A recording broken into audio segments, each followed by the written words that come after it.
while. It's been a hot minute. All right. Yeah. Oh, I don't think my camera's working because I had my VTuber open. I guess I could just use my VTuber. Yeah, go for it. Sure. All right, get to talking. I'll be a black box for a little bit. Okay. Because we're live, so just go for it. Okay. Alrighty. So I guess. Hold on. Oh crap. All right. So yeah. I think. So today we're going to go over the Starfinder playtest material, and I've kind of went through and flipped through it already a bit. Played ran the field test, and then actually played one of the adventures. At a mirror ran one, and I played it I think Wednesday. So I had to, and right now, so I mean, off the bat, it's cool. I like it. All the stuff is very, fresh. It has a nice background within using Pathfinder's, cores, core rules. So far so good. But yeah, overall, what this thing is, the Starfinder Second Edition playtest is they're redoing, putting Starfinder Second Edition out there. They're using the chassis / core game rules of Pathfinder Second Edition, the remastered rules, and putting the Starfinder sort of spin on it, the sci-fi space sort of comedy satire spin on Pathfinder. And it's kind of oozing through all of this throughout this thing. Like we have there's like new feats that are like 360 no scope. Like that's the name of a feat. Like there's things where you can look up stuff on your comms unit, which is pretty much your smartphone. So they're really going into like the whole like modern joke comedy aspect of this sort of setting. So yeah, they released I believe, let me check here, in this thing there are 1 2 3 4 5 6 7 10 11 12 ancestries and 6 classes. They have a class for each attribute point, so attribute type. So like there's a charisma class, a wisdom class, a dex class, a strength class, a constitution class, and a intelligence class. The ancestries, most of them are like, a lot of them, there's a lot of ancestries with multiple arms, surprisingly, and like really cool, like sci-fi, psionic abilities, and very like all the tropes from sci-fi you can think of is kind of sort of here. The biggest thing I will say is there is a you can look at the, like, knowing that it's using Pathfinder as chassis. It is in its sense sort of a different game. Like certain things are like not, things that are like difficult to get in Pathfinder are very common in here. Like you need to get dark vision, just buy some glasses and you have dark vision. Or you want to fly, get a jetpack, or many of the ancestries have built-in flying ability. Most of them have a lot of telepathy. Like everybody has like a comms unit. So like things that are like can be kind of disruptive in a normal fantasy setting game are pretty commonplace here, and so you have to keep that in mind while you think when you're looking at this stuff. So what they're trying to do, and what they mention and what they say inside the playtest too, is that they do want this stuff to be sort of compatible with Pathfinder. You should be able to have a fighter and a soldier in the same group, but the campaign is not necessarily compatible with each other, I would say. Looking at how the items work and what the sort of meta is for the type of campaign a Starfinder campaign would be versus a typical fantasy Pathfinder game. So it would be like bringing magic users into a low to no magic campaign setting, even if they shared the same rule set. Yes. Got it. So like there's just certain things that are just easy of access for a Starfinder character that aren't easy of access for a Pathfinder character. in some cases, in terms of like items and like the way weapon scaling works and stuff like that. Like there's no weapon runes in Starfinder for normal people. You just buy a better weapon. You know, like you buy a stronger gun. They have them in tiers. There's like I think it's like regular, then tactical, then commercial, then advanced, and those are like the striking runes and property runes in them. But like it scales like that in terms of numbers, but it's not like you finding a rune and placing it. You just buy a stronger weapon. And that's kind of the idea behind it, is that it's equipment. It's people have, you know, natural abilities that are just very fanciful and sci-fi, and you're gonna have to, you know, live with that. But so do you feel? I often compare Pathfinder 2E. I just tell people the easiest way for you to accept Pathfinder is to pretend that it is an isekai video game world.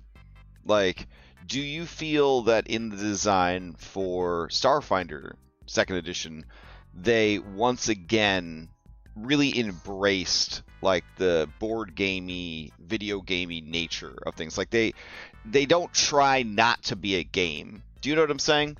Like a lot of some TTRPGs, they try to like disguise the fact that it's a game, if that makes sense. Whereas I will say this is Pathfinder and Starfire are not simulations.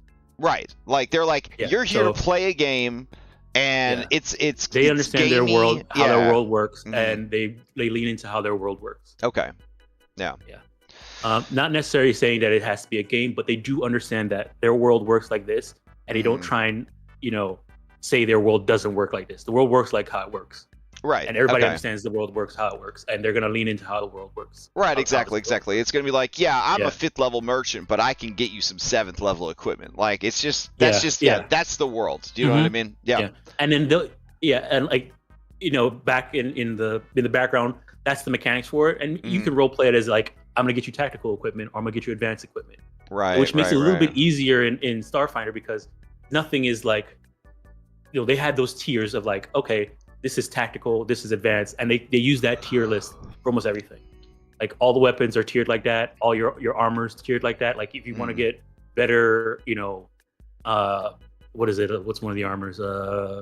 Soldier armor. I think one of them is actually called soldier armor. There's tactical soldier armor, advanced soldier armor. You know, that's how they work it. So I mean, you can flavor it however you want, but yes, background, they know their world works with levels and, you know, tiers, and the world is designed around it. Now, going into like just keep that in mind. Like, you know, they want the two systems to work together, the content to work together. Specifically for this playtest, though, they did ask everybody to like try and only use the stuff from this book, because that's what they want. That's what they want to test. But they're okay if you're making a Starfinder character, make a Starfinder character using Starfinder stuff. Now, if you want to play next to a Pathfinder character, that's okay. Have that Pathfinder character use Pathfinder stuff. But they want people to work within the bounds of the actual Starfinder stuff. Do you when you're playing a Starfinder class? It's going to be easier to bring Pathfinder into Starfinder versus Starfinder into Pathfinder? Yes. Yes. Okay. Yeah. All right. Because the setting is very different than like the setting that Galarian is in current Pathfinder. Like the themes and access to stuff is just very different. Lore-wise, which comes first, Starfinder or Pathfinder? Pathfinder. This is in the future. This is in the future. Yeah. This isn't like Star Wars. Like this was a galaxy. No, Galaran is the planet in the solar system. You can go to Galaran. Okay. And I think the Galaran is like destroyed, or like, you know, like been wiped out of, or like okay. All the resources have been used, and it's a dead planet, and they actually talk about in the humans ancestry. Got it. Okay. Like one of the ancestries for one of the heritages for humans is you're from Galaran. Galarian. All right, so I guess we can like go through the book and start from the top and just kind of work our way down. They start off with they start off with languages. The main language in this is called Pack Common. So I mean that's just some lore to bits. Pack Common. Yeah, pack calming, because the setting for Starfinder is that there are like the pack worlds, which are sort of in the center-ish area of the galaxy, and then there's you go further out and you get to the to the fringes of the pack Right. pack worlds, and then you go into the vast, which is past that, which is unexplored space. And, Okay. happens out there. Packed with a T, and not pack like Pac-Man worlds. Got it. That Yeah, makes packed more... with a T, like Okay, that makes more sense. Yeah. Like Alliance. Okay, got it. Okay. Yep. So yeah. Edamir is in here. He knows a lot about Pathfinder as well. All right, so just going through them. Android, it's very similar to the Android that's currently in Pathfinder, but they have a few additional ancestry feats that are different from the ones in Pathfinder. Like one of them, they get like little nanobots inside them that like make them have better can give themselves a plus a bonus on saves, and then do things like that. But for the most part, they're roughly the same as the ones that are currently in Pathfinder. Gotcha. And like one of the ancestries is called Ancient Android, which is the one from Pathfinder. Oh, that's cool.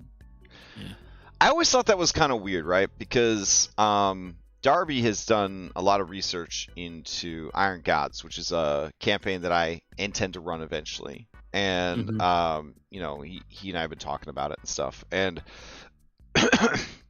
my understanding of the lore was that this kind of happened a long time ago, and like a spacefaring vessel crashed onto Salarian, and then that kind of kicks off all the stuff there. So that's why I was kind of confused. I sort of always thought that the Starfinder stuff happened before Salarian, but like I'm kind of a fan of that, of like a more primitive world that is like the survivors of a once great like stellar empire. I don't know, Xenogears. I'm just throwing that out there. Yeah. But like that's cool though. I mean, it kind of implies that the Starfinder setting does happen in the far future, but the galaxy as a whole didn't start. Has always existed, right? It didn't stop and start with Salarian. Salarian just happens to be where you're familiar with the most, right? Yeah, I mean, the fact that in Pathfinder elves are aliens, like that means there always was another planet, and they came here somehow. Exactly. And magic exists, and I'm pretty sure people probably could just teleported. Back then when magic was like, hey, you can if you can teleport to different planes, I'm pretty sure you can teleport over across great distances from between planets, probably. All right. So yeah, Android.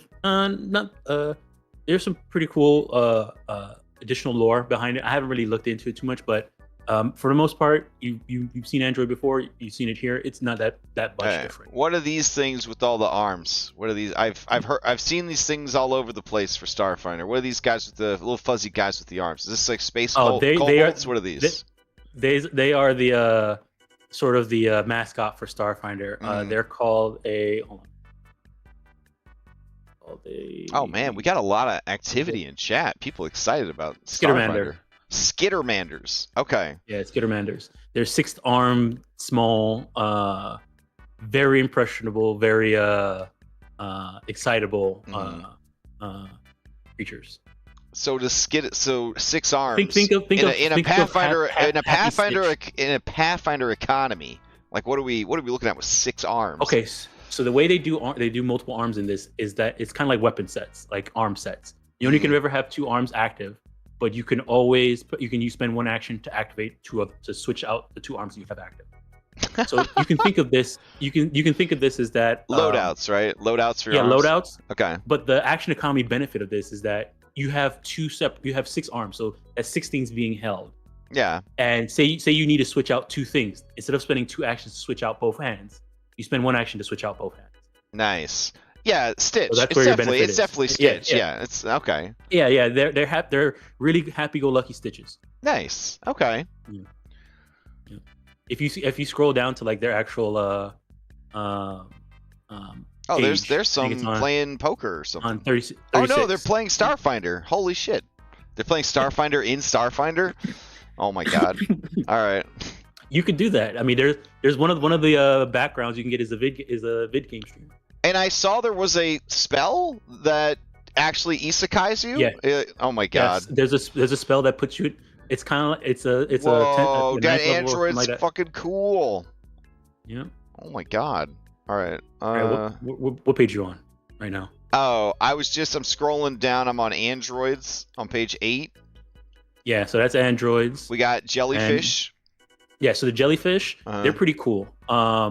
Their special thing is that they can change their ancestry feat daily. Oh wow. Okay. So their whole idea is that they like kind of rewrite their own genetic code whenever they need to, and they have an innate flight speed of 20. Okay. They also can retrain. They can retrain over time by when they daily preparate. So you need a week to retrain something. They can every day they what do you call it? Daily prep. They can start retraining something. So like if there's a feat you want to retrain, instead of have to actually take a week of downtime to retrain it, you could just start retraining it by every time you take you take your daily rest. That's your cool. daily preparations. Yeah. So their whole thing is that they're very adaptable, and all their ancestry feat kind of revolve around that. I feel like this would be a good role-playing challenge. I don't know. Whenever I see games like this, because I played... Oh man, I feel so bad confessing this. I've played some Star Wars TTRPG stuff. And like, it's just like, I don't know. I don't want to play a game that has such incredible opportunity for roleplay and just be in a group with people that are like, I picked this because of the stats and the abilities. I'm just a human wearing a jellyfish hat. You know what I'm saying? Like, yeah. I always worry with games like this that have such incredibly alien and unique like cultures and like aspects that we're just gonna get more of like the I'm a human being wearing this hat because I wanted them stat bonuses. You know what I'm saying? Like, yeah, I mean, there's nothing you can do about that. How many people do you know besides David? All right, that are gonna go 11 out of 10.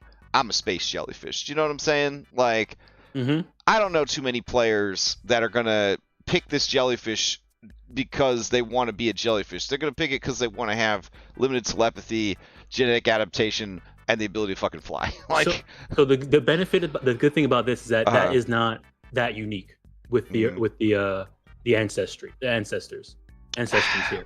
So like they're not gonna want to pick if they pick this. There's other ways they can get the limited telepathy and the fly speed from another one that is more human. If they want to be, they just want to be more human. All right. Or they play a human, have the cool human feats that like make them get an extra class feat and all the cool, really powerful. They want to min max. Being a human is still the best thing you could do to min max. Yeah. Especially in Starfinder, because if you need dark vision, you just buy some glasses. Right. Okay. If you need flight, you get a jetpack. All right. Then we got these humans. Got to have the fucking humans around. All right. Anything different with humans, or are they just kind of the same? They're pretty much the same. They just added Galaron Survivor as one of your heritages. Oh, that's kind of cool. All right. It's Penis Head.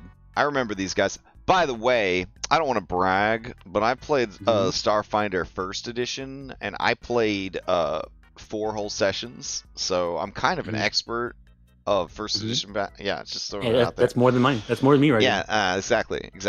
Yeah, so I remember these guys, Penis Heads. Anything you want to add about them?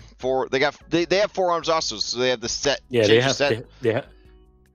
Okay, that's cool. Yeah, that's cool. They do the forearm thing. Okay. I'm not sure that much sure. I don't know that much about them. I haven't really paid attention too much to them. Not that much. Okay. So I'm not sure. Whoa. But they seem to be a strength, wisdom, and a charisma flaw. So you can kind of see here. Space Palabros. Got it. Yeah. All right, then we've got sexy bugs. So these are like telepathy. They're the humanoids with limited telepathy. Yeah. You want to be a Mantis from Guardians of the Galaxy? It's them. Oh, okay. This is Mantis from. Okay, got it. All right. Yeah. All right. Then we got cats. Yeah. Okay, that's pretty cool. That's a very cool art. I love smalls that use ginormous swords. They are medium. Oh, this is a medium. Oh, dang. Yeah. So think of a medium character with those proportions. That's ridiculous. Okay. Yeah. I was born with chibi proportions, but I'm 6 feet tall. You know, yes. That's how it goes sometimes. You know, a lot of One Piece characters actually look like that. They have like giant heads and little bodies, but they're 6 feet tall or more. Those cats are like 6 to 7 feet tall with them fucking chibi proportions. I love that. All right, that's cool. Let's see. You got the bug people after that. Shirin. Okay. I learned a little bit about this from. Okay. Very cute. Game. Very cute. They are medium as well. They use telepathy, and they apparently they do speak. They mainly talk in telepathy. They do speak, but lore wise, their speaking is supposed to sound like horrible, like screaming, like Nessa, like Nessa. Yeah. Okay. So there's that. All right. I could see shredding your vocal cords to try to talk like your bug character. All right, that's cool. That's cool.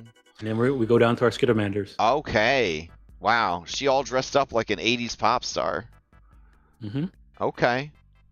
Yep, 6 arms, low light vision, over eager enthusiasm. So you have a problem with sense motive. Oh. But you get. Let me see here. How has a race this altruistic survived? Just dumb luck, like. Yeah. Wow. All right. They love to help. Secrete numbing saliva. I'm sold. All right. Opportunistic hug. A creature critically fails on a melee strike roll against you. The trigger creature is within your reach. You have at least one free hand active. Love that. And your target is no more than one size larger than you. Seize the opportunity to give your foe a big hug to help them feel better and calm them down. It's fantastic. There's a feat. Let me tell you something. There's a feat in this game called Kiss It Better, where you go to somebody, you pretend to do some medical effect on them, and you roll deception against against the DC, and if you succeed, they get temporary HP because you did such a good job deceiving them that you did some medical treatment that they feel like they have more HP now. Incredible. Yep. All right, then we have the best race ever, the Vesque. So these are like the what are they? What Krogans? Like the Krogans from from Mass Effect. Like these are like the battle boys, like the battle hardened. They get their ancestry feats help them. Get like one of them you can get plate as your skin and some of them are so yes they're the big beefy battle. The orc, the Krogan, all right, what have you. For your the Klingons, et cetera, et cetera, et cetera. Klingons, everything in Star Trek is just Dungeons and Dragons, obviously. So Vulcans are elves, Romuloids are dark elves, Klingons are orcs, Ferengi are goblins. I mean, it's all parallels. So, all right. Anyways, I played as a Vesque. That's why I'm pointing out that they're the best. So I'm just throwing that up. All right. Then we got these Yosoki. So these were also in Pathfinder as well. Yosoki. They're the rat. Your rat folk. Yeah, but they're like way cool. They're like way cooler in Starfinder. They're like way cooler in Starfinder. If you need any character art for your Yosoki, Magic the Gathering had a whole run of cyberpunk ninja shit, and there was a whole bunch of really cool cyberpunk ninja rats. So you can go grab your character art from that. We're not very far in, and I'm already. And we discussed this before the VODCAST. This game feels like it's furry bait a little bit. Like, is this? This is maybe the most furry centric game I've ever seen that isn't just straight up this game is for furries. That's okay. That's okay. I mean, that's fine. It's good. Whoa, what is this? Borai? A Borai is simultaneously living and dead. These are the versatile heritage, so like half elf. And, okay. Yeah, so Borai, you're sort of half dead, but not dead, not undead. So yeah, despite being a corporeal undead, Borai's body is alive. So this is so cryptic Muffin will play. This is why this is here. Yeah, and you don't have to worry about the whole undead healing thing because they're considered alive. So you just get to say that you're undead so that you can sleep at night. Pretty much. They're kind of like living constructs, using technology to keep a body alive. Oh, and then there's another one. Mira, I got that. I know about Eox. It's the planet. It's the undead planet, and they have like a game show there, a dungeon crawling game show that's hosted by a lich. I know about that. Yeah. A living body with an undead soul, whatever that means. Oh man. All right. And then Prismeni, they're like space people. They're affected by the drift. They are connected to the Oh, these guys, Prismeni. Yeah. So okay. Yeah, Prismeni. So like they have the cosmic trait, which means that they can survive in space. So they got like elder gods like floating around in there, like elder god DNA. The drift, which is the kind of the sort of force that has been affecting. Whoa, that, are you legally allowed to say the force when we're talking about this game? Sure. Okay. I mean, that's a damage type, right? Oh, right. The damage type, definitely. Mm-hmm. Not the magic that exists in all things except robots. Definitely not. That's not what we're talking about. Okay. Yeah. All right. But yeah, they kind of are connected to the drift, which is sort of the force that allows interplanetary travel and kind of all the drives are based off of that, like the magic technology that makes Starfinder. Magitech. All right. Cool. Yeah. Definitely not the force. All right. Mm-hmm. All right. That's cool. All right. Yeah. Let's see. What else they got? Wow, there's a lot of. Okay, now we're into backgrounds. Okay. Backgrounds. So most of these backgrounds are whatever, they're the same. Some of them are different. To update, to add some of the new skills that are in Starfinder, which is computers and piloting. Those are two basic skills that everybody has access to, and you can. It's not like a lore or a thing you have to pick. They're just in the skill list. So it's just more skills in Starfinder. Gotcha. They didn't remove any. You just get 2 new ones. Oh, okay. Well, corporate agent definitely seems like a new one, right? Yeah. So yeah, there are new ones in here for that. Okay. Like one of them is called there's Spacefarer. There's your hacker, comedian, scientist, comedian. There's vid gamer. Nice. Dream prophet. Oh, that's cool. Space pirate. Wait, why is this? All right, hold on. Why is this so much cooler than Pathfinder 2? Because you get everything you want from Pathfinder plus sci-fi. Yeah. You're just adding sci-fi on top of Pathfinder. Sci-fantasy. This is sci-fantasy. Can't call it sci-fi. Gotta call it sci-fantasy. That's the rules. Sci-fantasy. Sure. Yeah. All right. Listen, I don't make the rules, okay? But genre, this is sci-fantasy. Sci-fi don't got no elves, okay? That's the rule. Sci-fi don't got no elves. They call them Vulcans and Romulans, okay? That's how you know. That's how you know if it's sci-fi or sci-fantasy. All right. So backgrounds looking dope. That's cool. They want you to play test the backgrounds, blah blah blah. Yeah. Classes. Okay. So Envoy, these are all just based on the 6 core stats, right? So you got charisma class, which is the envoy about talking to people.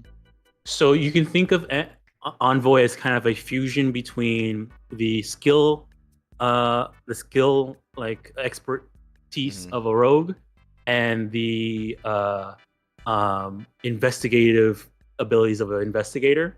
Sort of kind of mush those together. No magic though. no magic. Put a Okay. charisma skin on it. So it's less of like I'm very smart and I find out these clues. It's more like so it's like I know how to manipulate this person to find out what I need. 80s detective. This is the 80s detective class. So this is Yeah, how you play as they're Columbo. usually- This is how you play as Columbo. Yes, and then you're like also the cap. You're probably the captain of your starship. Oh, okay, nice. Because you have a lot of abilities that like you say like they have an ability called Get 'em, which you point at a person and everybody they get a -1 to their AC for everybody who's attacks them. Oh, that's fun. You told everybody to go to get them. Dogpile. And if you decide to shoot to lead by your own example. So if you say get 'em and then you shoot, you get another buff called lead by example, which makes you do a little bit more damage and everybody else does a little bit more damage now when they attack. So like, you giving out orders, spending your action economy to give out orders, buffs everybody and debuffs enemies. And then you have abilities where you're better at doing, charisma stuff like deception checks, diplomacy checks, and intimidation checks to a specific person you considered your asset. So you spend some time, you find a person and you make them your asset, you size them up, and then now you're going to be better at charisma-based checks against them. Okay. Yeah. All right. Mystic, that's just a Jedi? Is that what's going on there? No. So Mystic is really, really cool. All right. They're the support sort of healer of this group here. Okay. So the way the Mystic works is that they have some type of big connection to the universe, whatever that is. Okay. But maybe a force that exists. Some kind of force that exists inside all things except robots. Okay. All right. Well, it also exists in robots. What? Yeah. How is that possible? Okay. I don't know. All right. Okay. And so they have that, and then they can choose up to a certain number of people. I think it's like 10 people to be part of their network. So they kind of like make like a connection network between a bunch of people. Okay. And they have their one of their main mechanics is called the Vitality Network. Yeah. So they have a pool of HP, sort of like Lay on Hands. Yeah. That they can spend an action to just give to anybody who they're connected with within 60 feet. Okay. And depending on their subclass, they'll get a buff or something that will affect them whenever they give them that HP. And it just takes an action. This HP pool refills at the start of your turn by a certain amount based off your level. What? That is pretty good. So and based off of there's like a so if you have a Mystic in your group, there's no downtime. Like you just they need to refocus to refill their network, and their network has a cap. Okay. But yeah, if you want, you could dump your network, refocus, dump your network, refocus if you need to. Okay. Nice. Yeah. The cool thing too about because they're connected to, they form that connection with this group of people. One thing they do know is they always know the health and status of that person as long as they're on the same plane of existence. The network only works in combat. Oh. Yes. So it's adrenaline fueled. Yeah. Okay. I mean, it only you can only refill it during combat passively. You have to refocus to refill it. Okay. If you're outside of combat. Yeah. That is to me one of the harder pills to get people to swallow, right? Like back in the 4th edition era, it was very much like you can do all this rad shit but only in combat. And so you'd have players that are like, well, I can teleport at will. Can I just teleport to that place? And you're like, you can only do that in combat. And they're like, okay, fight me, bro. Then I'll be in combat and I can do it. So that actually came up during the playtest where we're like, oh, can we use this thing? Can you use this thing? And then our local gremlin, Cryptid Muffin, was like, okay, I pull out my knife and I'm gonna threaten let me stab you so we can get into combat. Yeah, no, see, and that's the bullshit I had to deal with all during 4th edition D&D. It's like, well, I want to melt the lock with my firebolts, and it's like you can only firebolt in combat, and they're like, well, I'm fighting the lock. And so eventually, as a DM, I just was like, fuck it, just use your abilities whenever you want. We'll just figure it out, I guess. But I think that's one of the issues of doing game design in a more video gamey way. You know what I'm saying? I believe the Vitality Network in this one, in 2, can work out of combat, but again, it only recharges by refocusing. Okay. So yes, just like if you had a champion with lay on hands, and they use the lay on hands thing and then refocus, and then they need 10 minutes to roll. Yeah. Yeah, it's the same thing, but Okay. your pool's bigger. Okay, nice. Yeah. All right, operative. Operative is you can't use the whole use the whole VODCAST to talk about Mystic, no matter how much you like it. I'll say one more thing about Mystic. All right. There's a really cool thing they did where some of the spells, because there's like this happened during our game the other night. Mm-hmm. There's a spell that it does a good decent amount of damage, but because it does so much damage, it costs HP of the caster. It also has a clause there that says if you're connected to a Vitality network, you can choose to take that HP from the Vitality network instead of from your own health. Oh, that's cool. Yeah, so there's even synergy. They put synergies like that inside this game in some of the new spells that they've added. I like that. So there's that. Okay, operative. This is you take fighter, gunslinger, and ranger, smash them together, and then put rogue paint on top of it. That sounds pretty cool. There's not really any. They're not really rogues. They're more swashbuckler than rogue, but they flavor-wise they feel like a rogue, which is that's the point. They have that feeling. Yeah. Okay. Yeah, but they have the extra +2 scaling. The extra thing on guns. Only guns. On guns. Yeah, on guns. Okay. They also have a feat they can pick, which is a range reactive strike. What? Wow. Yeah, they can shoot somebody as a reaction. But they don't get it for free at level 1 like some other class. It's a level 2 feat. Okay. Wow. Yep. Wow. Yep. All right. They also have an ability called aim, which makes them ignore 1 point of cover. Mm-hmm. And it adds a sort of sneak attack, 1d4 sneak attack on it. I see. And they also have, later on at higher levels, you can get a thing where it makes you get the flurry ranger ability, where it reduces your multiple attack penalty per shot. Nice. So yeah, they're really good at shooting. Stuff. Okay. At shooting stuff. And then they have a lot of good things that help them aim while doing other stuff, like moving. So think of it as like their whole thing is that they'll move, aim, and then shoot, and most likely they're going to hit with that shot, and then do a little bit of extra damage. People were saying that this is too strong.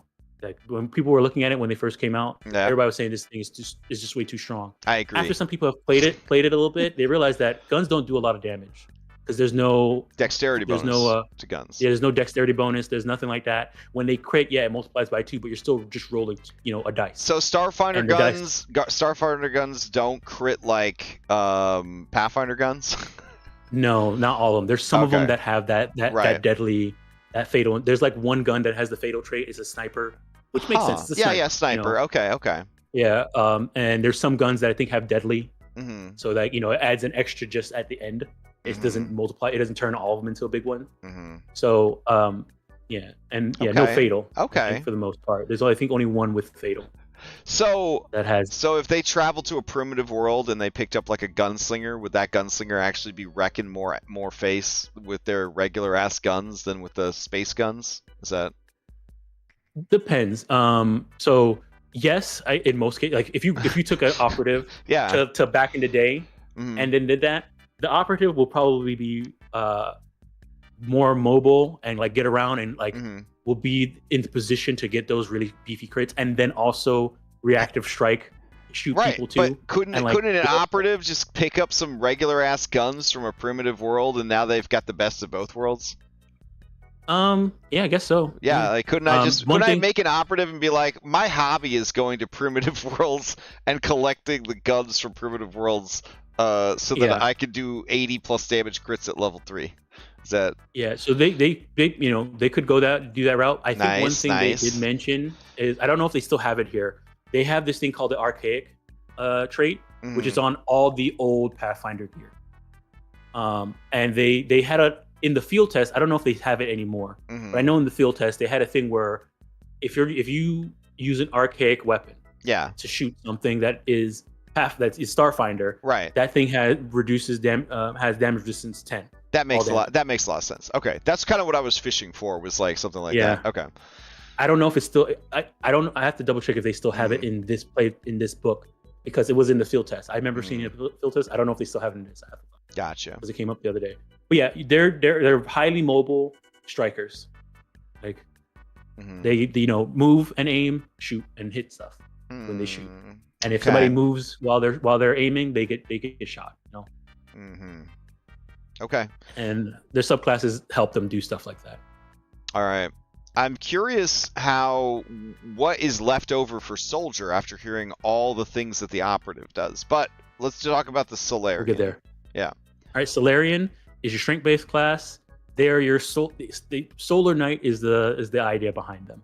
They have two forms. They have an attunement. They're tied to either the power of the stars, and the two powers of the stars are photon and graviton. So they have two states: photon state and graviton state, and that affects kind of whatever state they're in. Kind of affects, puts like a modifier on their abilities. Okay. So they can summon a weapon, a solar weapon, and that solar weapon is going to do something different depending whether they're in photon state or graviton state. So this is like the Eladrin from 5e D&D, right? They got like different, but better, right? Like actually like thought out more. Like they have different flavors of. They have two. They only have two flavors: graviton and photon. Yeah. And your abilities will cause you to switch between the two. Oh, okay. That's fun. So, all right. So you have to kind of manage, and then your subclass can be the balanced one. Darby says Balance Druid from WoW. Okay, I get it now. Thank you. Thank you. Yeah, there you go. So yeah. Whenever you're in doubt, use classic WoW, and I'll understand. Their subclasses are either your balance or you favor one or the other. Those are the three subclasses. Got it. And they have abilities where they summon a weapon. That weapon is sort of like a Pathfinder weapon where you have to put rune crystals in it. And there's specific rune crystals designed for Salarians only inside Pathfinder, inside Starfinder. So you get those crystals, and just by owning the crystal, whenever you summon your weapon, you can kind of build it as you summon it. The first time, and then you have to refocus to change out your build for your weapon. So and then you summon it, it builds again. I can use these crystals to summon a saber made of light. Is that something I could do? Okay. Yeah. Yep. That may or may not be powered by a magical force that exists in all things, including robots. Okay. Just checking. Yeah. All right. Yeah. It is that. What? It Okay. What you think it is that. I was just, it just sounds. Yeah. It's Solar cool. Knight. Okay. Okay. I'm into it. All right. It feels like that's you've said enough. Like say less kind of thing. Like we get it. Yeah. Okay. All right. Soldiers. Constitution-based. Bring it back to me. Why would I play a soldier in a world with Operative? That's what I need to understand by the time you're done explaining this class to me. Operatives are glass cannons. They're wet noodles. They better be. Yeah, they have the worst saving proficiencies out of all classes that exist in Pathfinder or Starfinder. Hell yeah. They only get one at expert, and it stays like that for a while. Excellent. So they're wet noodles. All right, love that. Soldiers, high HP. They have high armor class. They're Constitution-based class. Yeah. They're all about using big weapons and using area effect on those big weapons. Okay. So you think of a martial character that does a lot of AOE. Love it. Okay. And then when they do that AOE, they suppress enemies, making the enemies harder to hit their allies, harder to hit them, and harder to move. Okay, fantastic. Well, why does Darby say soldier needs buffs? What does that mean? Like the playtest is bad, or they need their teammates to buff them? The issue is that since guns don't do a lot of damage, your weapon your damage is based off of you shooting a gun. So you're doing an AOE where you're just rolling 2 dice. Or 1 dice. You're talking to the wrong person here. Listen, I played all 3 Mass Effects as Vanguard, bro. Like, I don't use guns. I hit people with guns. Like, soldier can't be melee in this? They can. But their biggest they have a subclass called close combat. Okay. Which allows them to do melee. But and the whole meta of Starfinder is that it's more of a range meta. Like people are with so much people being able to fly. Yeah. And the maps are actually big. Yeah. And there's a lot of cover. People are going to be hiding under cover and then moving and then getting to other cover, throwing bombs and like, doing stuff like that. So yes, soldier, melee is still dangerous because if you get up close to somebody and hit them, that's the only weapon that's gonna have, a flat damage on it because, it's still being based off of strength. Yeah. Whereas your guns are just gonna be, hitting the thing and you're gonna try and do stuff to give yourself some bonuses there. So yes, there's that. But the good thing about soldiers is that they have AoE, they have the HP to not worry about being in cover. They have the armor to not worry about being in cover. And whenever they hit somebody with their AoE weapons, they get suppressed. And so the enemies have a harder time dealing with whatever they're doing. And this is kind of something that kind of Starfinder is doing is like, there's a lot of like doing stuff to adjust the numbers on the enemy. Similar to like normal Pathfinder, but like it's a little bit more prevalent in this one. Like the soldier suppresses them, the envoy says get them, the operative aims, the mystic puts the buff, transfers vitality and adds a buff to the character, right? Just so you can add some number adjustments and then make your shot, right? Okay. So there's that. More of the forced teamwork of Pathfinder 2e, and I don't mean that in a bad way. I just mean okay. Yeah. All right.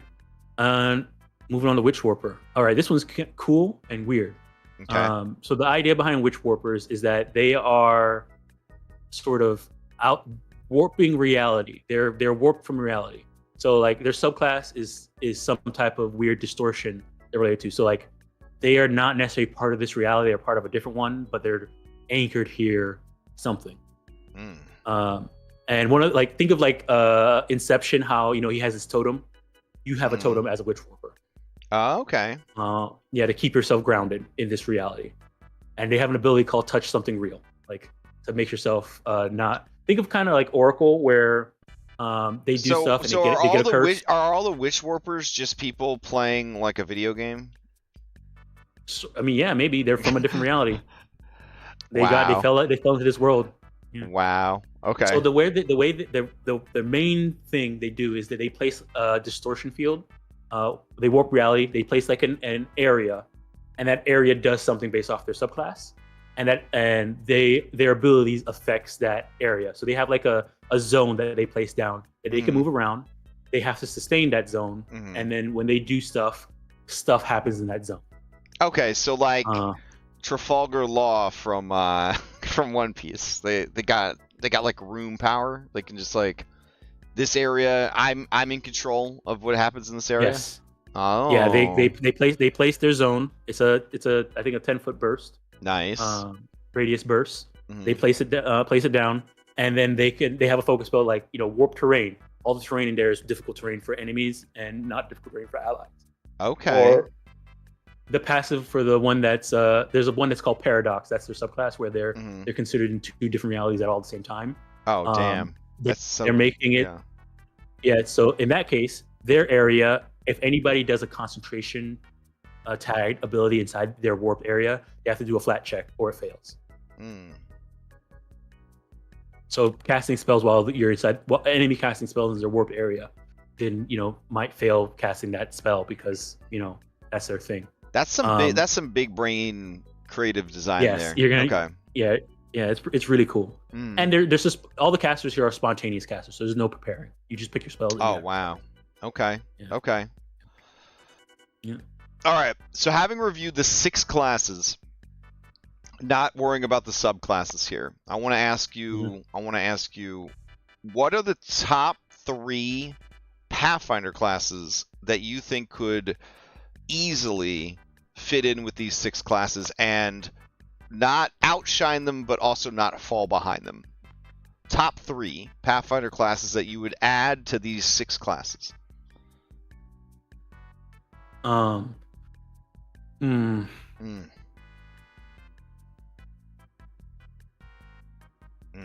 me see. See how long Dom's taking to think? We don't have any script, folks. We just fucking show up. I will say, yeah, I'll say, because there's a lot of stuff from the Pathfinder classes you kind of find bits and pieces inside these classes. So I would probably say Thaumaturge could be kind of cool. Okay, Thaumaturge. All right, all right. And Thaumaturge, I think that would fit in here and not kind of outshine any of the other ones. Okay. It'll be really weird, and it kind of fits the weirdness. Was not expecting that. All right, and then. All right, Thaumaturge. 2 more. Let me see here. I guess Druid. Druid. Okay. Yeah. Okay. Because you feel like that's is that filling a niche that's missing? That's filling something that's missing. Okay. That's what I'm looking at. What's missing and what can be filled. All right. Let me see here. I mean, I'm thinking Scion. Is Scion not one that could be in here? Oh yeah, Psychic. Yeah, for sure. Oh, I feel like the thing is, a Psychic. It will fit theme wise, but in gameplay wise, you kind of have that in the other two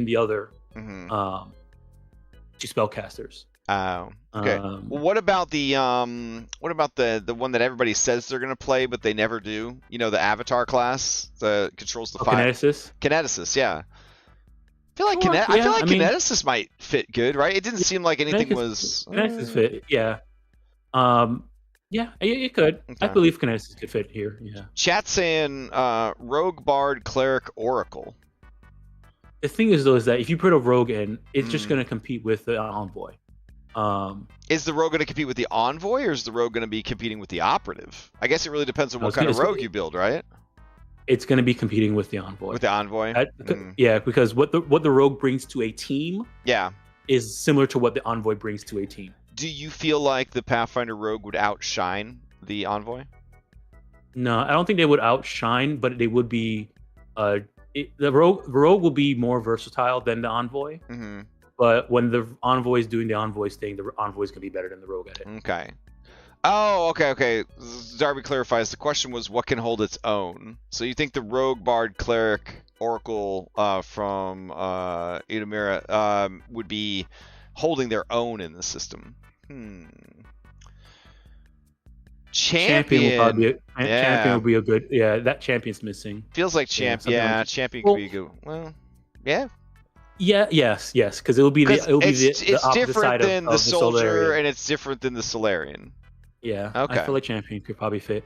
I mean, theme wise, not so much because the whole there being a champion of a deity. It could, but it feels very weird to have that in this setting than it does to have it in a Pathfinder setting. But I could work. Well, so honestly, all the classes can live next to any of these classes. So my Starfinder TTR experience TTRPG experience that I try not to bring up too much. I was experimenting. Okay, we're experimenting with different things. Anyways, there were like 300 playable races and like fucking 600 planets. Okay, it was nuts, right? So like. You could literally make any kind of character from any kind of world, and if the DM was like, yeah, hell yeah, let's do it, like you could do it. So like when I approach a sci fantasy game, I like to, in the same way that I approach a Planescape game, like a multiverse game, I like to be kind of open to the idea of like any kind of character, you know what I mean? So somebody shows up and they're like, I'm like Thak the barbarian caveman from like this super primitive world. Can I just be a fighter? And it's like, sure, homie, get in here. You can just be a fighter. Mechanic wise, I think any of the classes from Pathfinder can fit playing next to these characters in terms of rules and what's going on and like how they work. There'll be some overlap, which is okay. That's fine. Yeah. In terms of theming, it really depends on your campaign. Gotcha. How you want to do that. But I put those forward, but I was trying to feel like what fantasy or what mechanic was missing from this group. Yeah. Fill that in. But any of the classes that are in Pathfinder can definitely work next to one of these. But your final 3 answers would have been, what are the 3 classes that you would add if you were making a player doc that said you play these Starfinder ones and I'll allow these 3 Pathfinder classes? If you had to, what would those 3 be? The final call. Yeah, Thaumaturge. Okay. Druid. And I would say, I probably want to put another. Maybe Magus. Magus. Okay. That's a fun class. Yeah. Okay. Because the melee magic person is missing in this besides Salarian, but like it's a different type of. There's no casting. Gotcha. There's no spells. Like I could picture like the Starfinder spells on a Magus would be kind of cool. Would be kind of cool. Okay. Yeah. You wouldn't allow them to bring Pathfinder spells in though. You'd make them use the spells from this system. No, I mean you need to use both. There's not enough spells. Oh, okay. Just only use Interesting. Starfinder. Okay. Yeah. All right, so we've got 5-ish, 10 minutes tops left. So, the feats are, from what I've seen, incredibly fun and creative. The setting seems like it's not taking itself too seriously. It feels like it's definitely getting more like Doctor Who, like Guardians of the Galaxy. Thor Ragnarok, like let's have fun with this kind of vibe, and I'm into that, right? I think it's a smart design move on their part because we already have so many games that are like grim dark space fantasy, you know what I mean? And so like this is their opportunity to sort of like define themselves in a space that's more whimsical and like I mean just fun, you know, like kind of like a silly cool fun. So my vibe that I've picked up from listening to you and from what I've watched and read and listened to thus far, and then my experience with Pathfinder or with Starfinder First Edition, it definitely, if I had to sell it to somebody, I would be like, "Did you like Guardians of the Galaxy?" Like that's kind of like how I would sell it, because a lot of people say Guardians of the Galaxy is the best D&D trilogy ever made. Right? Because they're like, it's just a D&D game. It's like just a D&D party. So like, I feel like it's a pretty easy sell for people if you're like, hey, do you like Guardians of the Galaxy? you're probably gonna enjoy this. Yeah. So I guess one thing unique about Starfinder that I didn't mention that's totally unique to Starfinder. Is they added the weapons have upgrade slots, so they have a lot of weapon upgrades. That's something you can do that's not tied to like runes. And then they also have augments, biotech, and like magitech where you like implant stuff in your body. So they have all that. They have that stuff as well. They have biotech, like you add gills to yourself, and put some subdermal armor plating, or change out your limbs, so get all cyberpunk as much as you want. Add wings to yourself. See what you want to do to augment yourself. So there's that. And then they have, dealing with zero G and like being out in space and, all those weird conditions that, you don't really think about too much in a fantasy game, but like what happens when you're in zero G and the equipment that helps you, deal with that. When we play the one shot, there's gonna be some zero G moments. So, we'll see about that. They have not released the ship combat stuff yet? No. Okay. All right. Everyone that I've talked to, which isn't a tremendous amount of people, because I mean, I try to, I don't like travel in the circles of Starfinder players, but it's like 50-50 from people I've met that they either love the Starfinder 1 ship rules or they're dumb. So I'm very curious what they do with the rules in the new version.